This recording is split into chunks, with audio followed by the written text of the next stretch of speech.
देशा, कणखर देशा आणि कोमल देशा, नाजूक देशा, फुलांचरी देशा असं वर्णन केलं जातं ते राज्य म्हणजे महाराष्ट्र.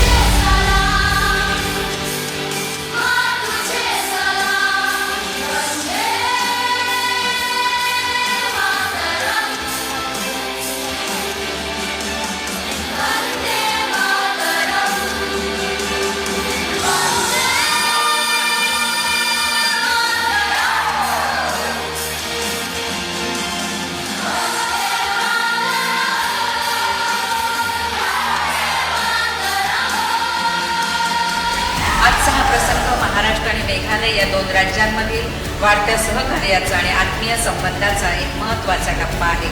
मेघालय भवनासाठी सिडकोच्या माध्यमातून भूखंड देण्यात येत आहे. हे केवळ भूखंडाचं हस्तांतरण नसून दोन्ही राज्यांमधील सहकार्य, समन्वय आणि मैत्री अधिक दृढ करणारं हे महत्त्वाचं पाऊल आहे.